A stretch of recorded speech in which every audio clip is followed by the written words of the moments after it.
Hello and welcome to the first playthrough on my channel. I'm going to be playing a catch everything run of Pokémon Emerald, aiming to find and catch every possible Pokémon that can be obtained within the game without trading or using other save files in any way. I hope to showcase the range of gameplay that the third generation of Pokémon games brought in, and hopefully have some fun along the way as well. This game was first released nearly 16 years ago and holds many fond memories for myself and for many others. There are certainly aspects about these games that haven't held up completely, but in my opinion they've stood up pretty well against the test of time. I hope this run shows off that in some way and also covers some of the really interesting and unique mechanics within the game, some of which I will have to navigate in order to complete this challenge. So, without further ado, let's begin our adventure, where all good adventures begin, locked in the back of a moving truck.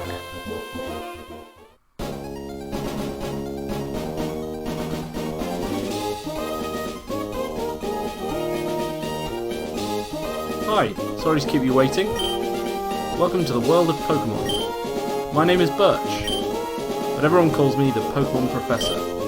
This is what we call a Pokémon. This world is widely inhabited by creatures known as Pokémon. We humans live alongside Pokémon, at times as friendly playmates, and at times as cooperative workmates, and sometimes we band together and battle others like us. But despite our closeness, we don't know everything about Pokémon. In fact, there are many secrets surrounding Pokémon. To unravel Pokémon mysteries, I've been undertaking research. That's what I do. And you are? I am a boy. My name is Red.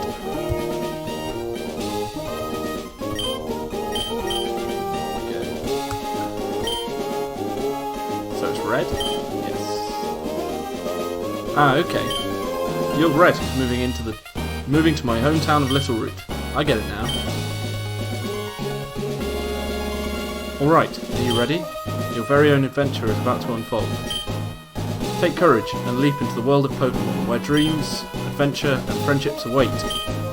Well, I'll be expecting you later. Come see me in my Pokémon lab. And thus begins the third game of the third generation series of Ruby, Sapphire and Emerald. Now, as you can see, we've been left in the back of a moving truck with all the stuff that we are moving into. The first thing we need to do is to check what our trainer ID is. This is going to affect something later in the run, so before we actually start, we need to check that we have a trainer ID that ends in a 1 or a 6. So I am going to reset until I have one of those two things. And there we go. That took a little bit longer than it probably should have, but there we go. We have a trainer ID ending in a 6. So with that, what that's going to allow us to do is going to be a secret for now. But if you know this game well, you probably already know what I am alluding to with that. You need that for one of the team members that I'm going to be getting later.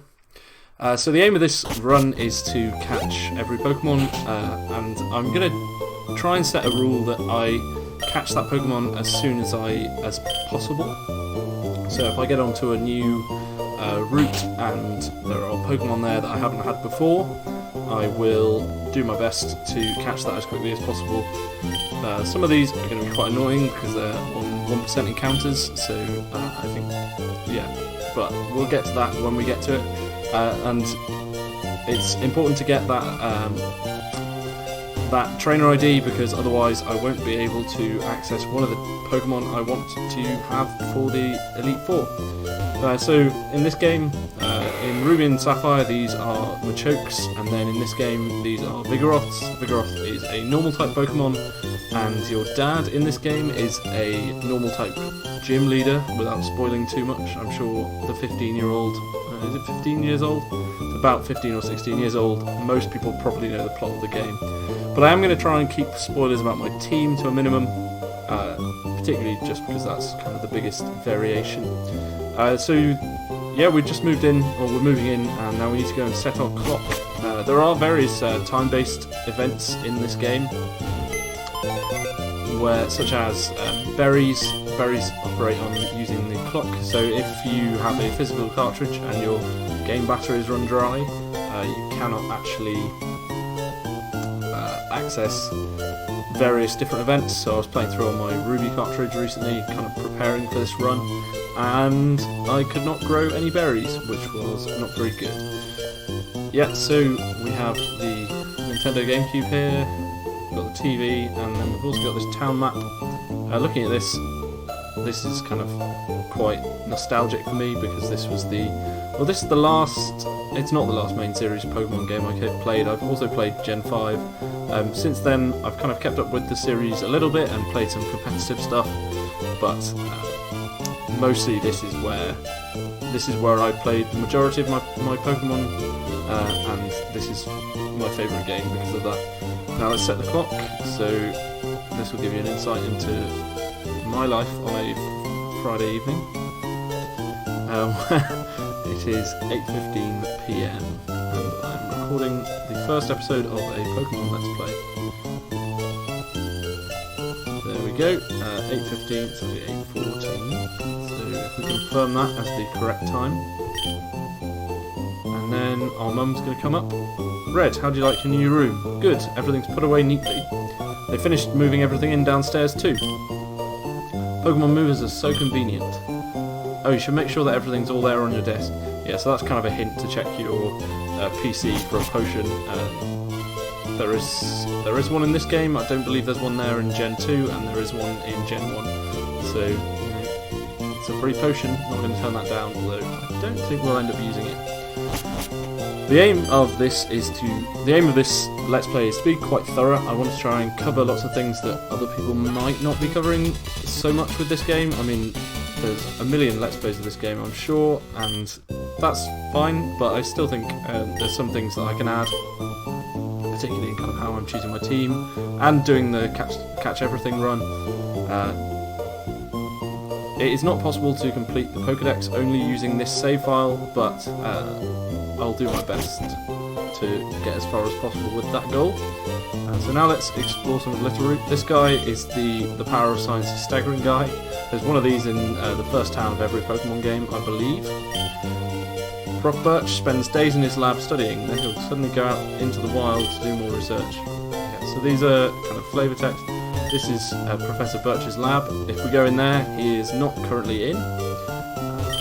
So, a town that can be shaded any hue. Interesting. So this is Professor Birch's house. So Littleroot Town is fairly small, and if we try and leave it, we get pulled back by this little girl who is acting as the guard. So until we've got our own Pokemon, we're not going to be allowed to progress out that way. We're not going to go to the lab, we're going to go to Professor Birch's house instead. Oh, hello, and you are... Oh, you're Red, our new next door neighbour. Yeah, so this is Professor Birch's wife, and his daughter is upstairs, she thinks. So we come upstairs, and his daughter is not upstairs. But we can, check the time, try and steal any potions from her. The Pokemon Trainer School email, we can even go in her bed if we particularly need to. So that's May. She is the rival for this generation. Well, kind of. There are two rivals, and neither one is particularly satisfactory, but I'm sure we'll get to that later. She is the official rival, and she speaks to us very briefly and then walks off to check her emails or something. If we speak to our mum isn't particularly impressed either, but that's fine.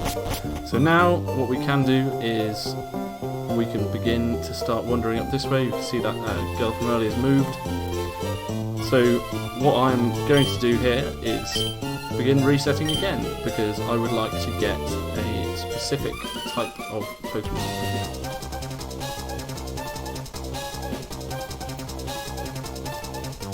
So we can see that's Professor Birch, and he's being chased by Zigzagoon.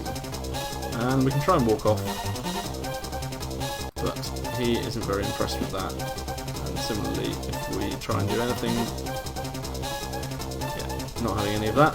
So now what I'm going to do is I'm going to save. Yeah, there's a different save file, that's fine.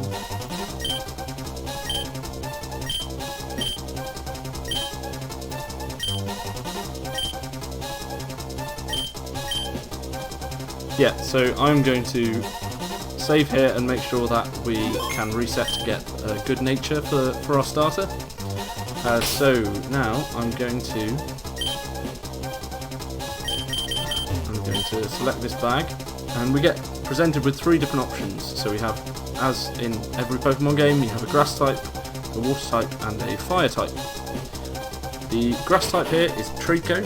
Trico is a pretty good Pokemon. It is a very fast Pokemon with good special attack primarily. Also has decent attack as well, but nothing amazing. The main thing with Trico is it's not particularly bulky, and being a grass type, it does have a decent number of weaknesses. So you're weak to flying, poison, which poison's obviously not too bad in this generation, fire, bug, and ice, all of which make Trico and its later evolutions fairly vulnerable and to those attacks, and mean it doesn't take attacks too well as not having particularly excellent HP stats, defense, or special defense.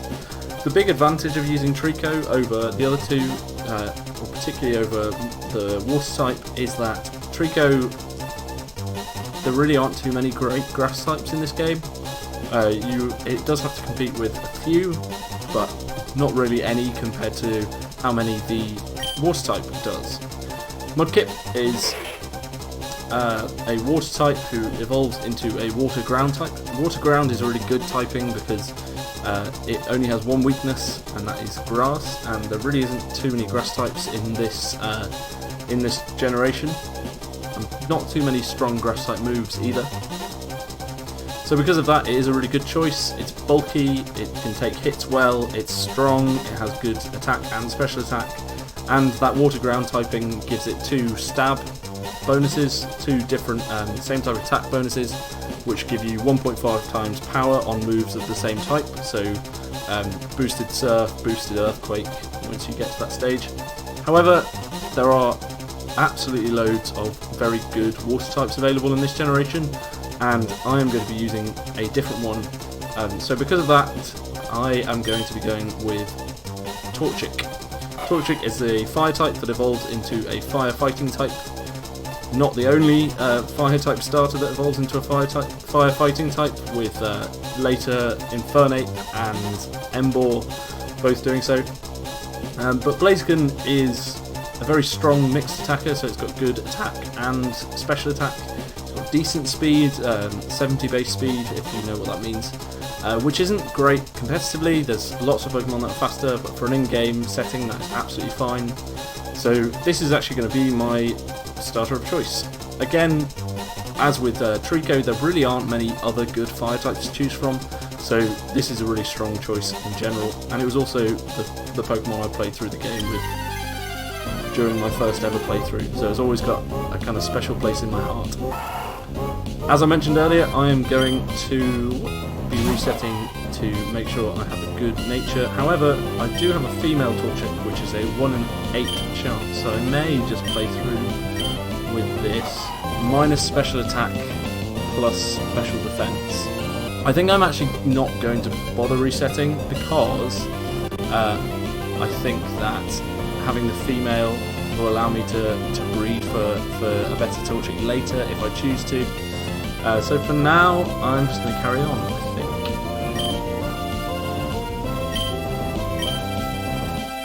So now all we have to do is defeat this Zigzagoon. So we have Scratch and Growl. Scratch in this generation is 100% accurate, whereas Tackle is not, which puts us at a bit of an advantage. Also, it's level 2 and we're level 5, so we should win this fairly easily. I'm not entirely sure what happens if you just stop fighting and let it kill you.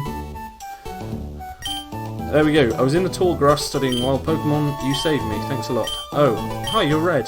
This is not the place to chat, so come by my Pokemon lab later. I'm going to get warped in there. So this is the Pokemon lab that we looked at from the outside earlier. I've heard so much about you from your father. I've heard that you don't have your own Pokemon yet. The way you battled earlier, you pulled that off with aplomb. I guess you have your father's blood in your veins after all. Yeah, so now we get given the Torchic, and because we chose the fire type, I'm not actually going nickname it. Because we chose the fire type, May is going to take the water type. No, I don't think it's a good idea to go and see her. And you can say no as many times as you want, he does not accept. So we do need to go and find May. This is the only other person in the lab. So we need to go and find May, and she is going to be on Route 103, I believe. So we are now heading up onto Route 101, and on this route I believe there are 3 different Pokemon available.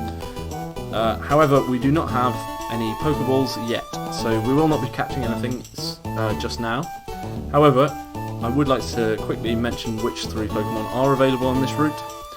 So the first is Poochyena, who has a 45% catch rate, or 45% appearance rate, sorry. Wurmple, who also has 45% appearance rate, and Zigzagoon, which is the final Pokemon and has a 10% appearance rate. Zigzagoon is quite a desirable Pokemon to get because it has the ability Pick Up. So a lot of people will... What that ability does is it gives you... There's a free potion here, by the way. What that ability does is there's a 10% chance every time you leave a battle that Zigzagoon will be equipped with a random item. And that item can be anything from a potion to a rare candy, so they can be really, really useful. However, and in Pokemon Ruby, what I would always do is fill up my party with 5 Zigzagoons for as long as possible. However, in this game, the quality of the item that you pick, that you get equipped with, is scaled by what level your Zigzagoon is, and I do not plan on leveling up a Zigzagoon to level 100 or doing anything like that. So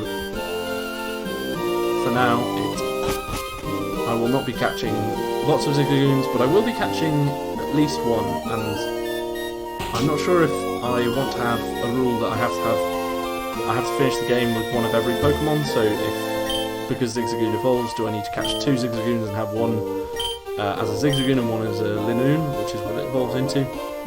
I haven't quite worked out exactly what that's going to be. However, what I do think is that I do need a Zigzagoon to use for breeding later, so I will definitely be catching one there. And here we've just come onto Route 103, so this is the route with May on it, and this has slightly different encounters. So on this one, there is a 60% chance of a Poochyena encounter, a 30% chance of a Zigzagoon encounter, and just 10% of a new Pokemon called Wingull, which is a water flying type. And these can all be found between levels 2 and 4 within the long grass. I'm going to get one more encounter before I fight May to get level 6, and then I'm probably going to use a potion just to make sure that we're at full health before we go into that fight. So this is a level 3 Zigzagoon. It'd be perfect to catch, but sadly we're just going to kill it. Because we're taking a little bit of damage here, which... The May fight, I believe, is one of the few in the main stage where, in the main games, where you can actually prepare for your first proper battle against another starter. So here we could level up as high as we want, as long as we're willing to fight level 3 Zigzagoons. I'm actually... I might just go into the battle and then... Oh, I've got 2 potions, so I might as well use one of them. It's a bit of a waste for only 7 HP, but I don't tend to use that many potions when I'm playing through these games. Oh, I see. My dad gave you a Pokemon as a gift. Since we're here, let's have a quick battle. I'll give you a taste of what being a trainer is like. So even though she took a Pokemon that was strong against us deliberately, she pretends that she didn't do that. Yeah, so we're against Mudkip, the water type starter, which we could have taken. So Mudkip and Trico are examples of Pokemon that I'm not going to be getting hold of. during this playthrough. I know I said I was going to catch everything. There you can see tackle missing, it's not 100% accurate. I know I am aiming to catch everything, however that does require using multiple save files, and at least for the beginning of this run and probably all the way up to the Elite Four and to finishing the game, I do not plan on using multiple save files. There was an exception to that rule which I was going to do, however for various reasons I'm not going to do that. But there was one Pokemon where it was a trade evolution, so its final form you had to trade to use, and I was considering bending the rules for that, but I will cover that in more depth later, I believe. So if we just come over here and speak to this guy. Staggeringly tired, well, he doesn't have to go anywhere. So we can jump over ledges like that. We can't go back up them, but we can jump down over them, and that's a good way of skipping various bits of the game. So now what I'm going to do is just come in here and heal my Pokemon up and speak to these people. I haven't spoken to any of these yet. I don't think they give you any items, but it's always worth checking. And as I said, I want to be thorough.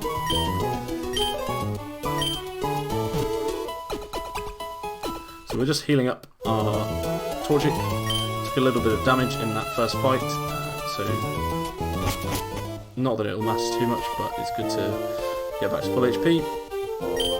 Over here, let's hurry home. Yeah, so we still don't have any Pokeballs, so what we're going to do is we're going to head back to the Pokemon Lab, which is where we will meet May and Professor Oak, or Professor Birch, sorry, again. Oh hi Red, I heard you beat May on your first try, that's excellent. May's been helping me with my research for some time. May has an extensive history as a trainer already. Here Red, I ordered this for my research, but I think you should have this Pokédex.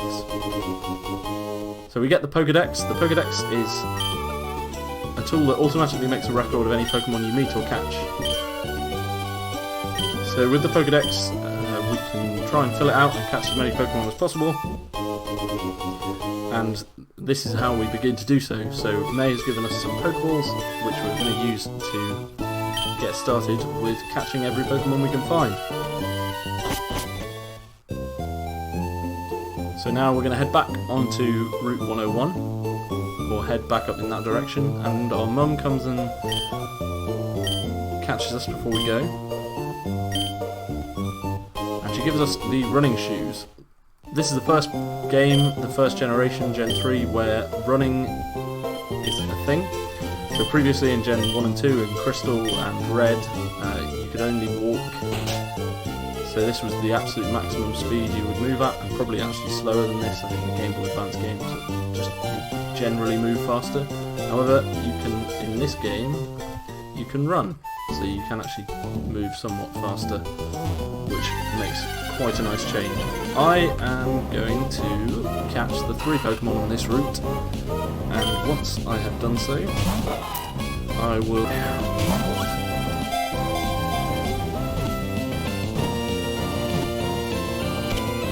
I am actually going to catch 2 Wurmples, although it might seem a bit pointless to do so. Wurmple actually evolves in a slightly interesting way, where we get it correct, so we just kill it, and that's fine. Wurmple evolves in an interesting way where it actually evolves into 2 different Pokemon depending on something that you called a personality value. So if it has a personality value of 0 to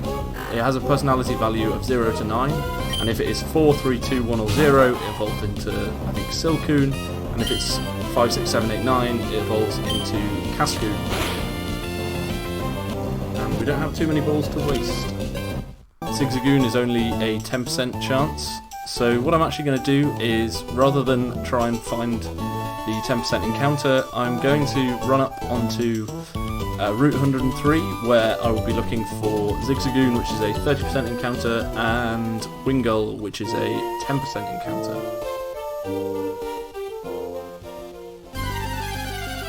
And there we go, we actually get pretty lucky with the Wingull.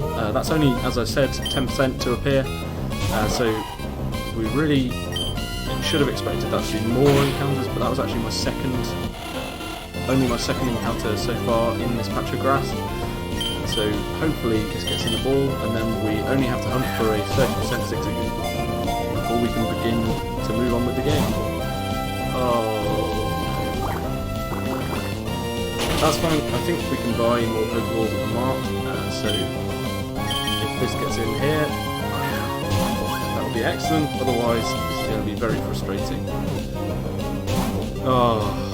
Unfortunately, after getting unlucky with that Wingull, we are now out of Pokeballs, and we're still not allowed to move on until I have caught the Wingull and the Zigzagoon, so we're going to be buying Pokeballs. The most efficient way of buying Pokeballs in this game is to buy it in sets of 10, because you get an additional Premier Ball. So Premier Balls are just they're a free Pokeball effectively, but they're white on the top instead of red. Oh, crit is what I was thinking. And there we go. Once again we have found the Wingull before we found another Zigzagoon. Hopefully this time I do not crit it. It does not escape all of the balls. That was closer than I expected it to be, but that's fine. We are slightly higher level this time. I'm going to try and catch it in a Premier Ball, I think.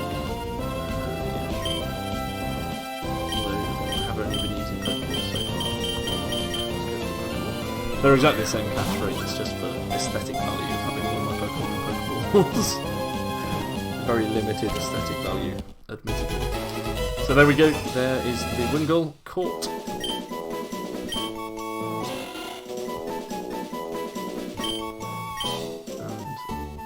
And now we just need to find another Zigzagoon. And there we go, there is a Zigzagoon, and it's also a male, which is useful for the breeding I mentioned earlier.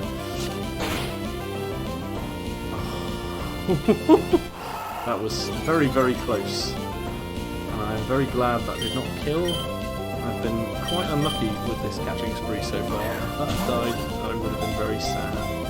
But because it's so low on health, it should be an instant catch, and it is. Right, so that is all of the Pokemon on Route 101 and Route 103 captured. And so now we can think about moving on to the next area. Right, so now we are ready to move on to the next route, which is this one to the left of us here. This guy was blocking our way earlier, saying something about sketching the footprints of a rare Pokemon. But it turns out they were only his own footprints. So he was stopping us moving forwards, and it was for not a very good reason. It's posited every other Pokemon in the box, apart from Zigzagoon and Torchic. Zigzagoon I need to level up to level 9 at some point anyway, and also the ability pickup may happen to give us a free super potion or something, so it's worth having him in the party for now.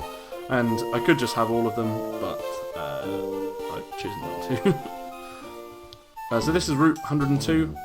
There are patches of grass available. I think what I'm going to do is say that I'm allowed to finish a route before I catch all the Pokemon on it, so I'm going to beat all the trainers on this route. However, there are lots of Pokemon to talk about here. The first two Pokemon on this route are Poochyena and Wurmple. So Poochyena and Wurmple we've both seen before, and they're both 30% chance to be encountered in Pokemon Emerald. The next Pokemon after that is Lotad, which is a new water grass type, which has a 20% encounter rate. Zigzagoon, which has a 15% encounter rate, and then two more new Pokemon. The first of which is Ralts, which has 4% encounter rate, and Seedot, which has a 1% encounter rate. So as you can see, it's much. There's some quite interesting Pokemon here. Seedot being a grass dark type once it evolves. So it's quite an interesting set of Pokemon, and some new options for party members, which might be a hint. So this is the first trainer of the game that isn't a rival fight, and it is youngster Calvin. So Calvin just has a Poochyena level 5, so it's slightly more intimidating than any of the others we've faced. However, we are probably over leveled already, and it's likely that that's only going to continue. So we should be fine just to get through this.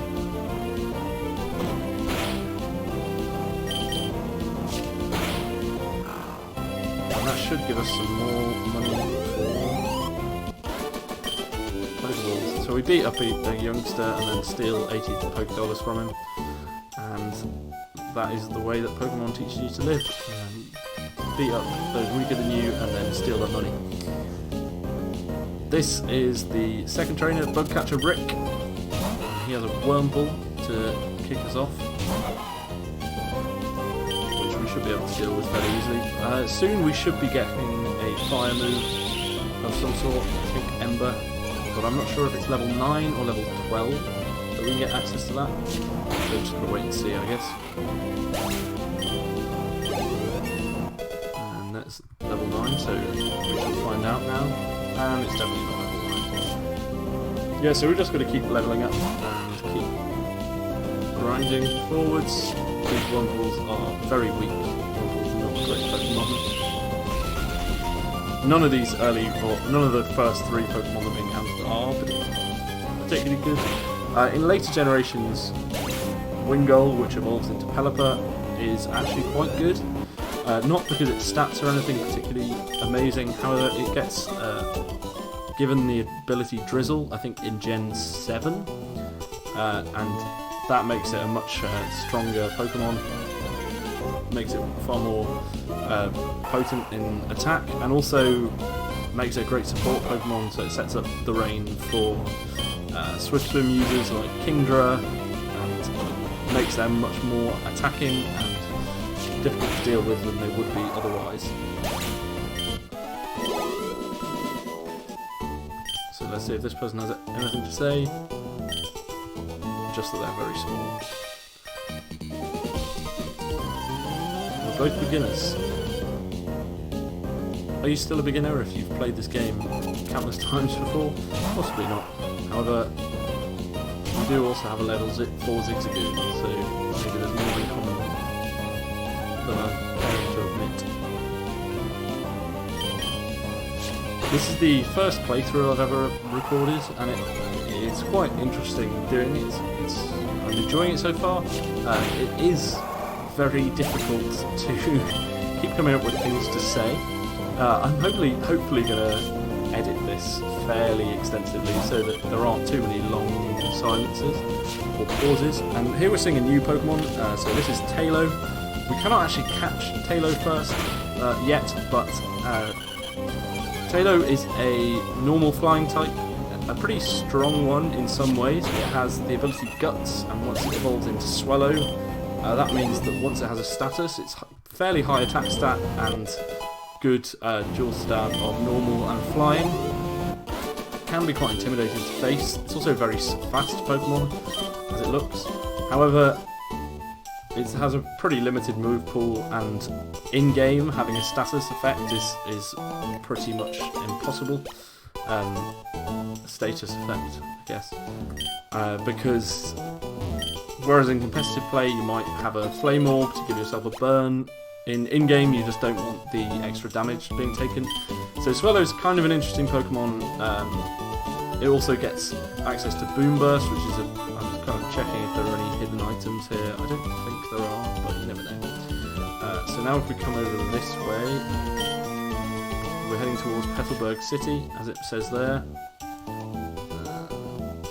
Past here and get this item. So this is just a potion.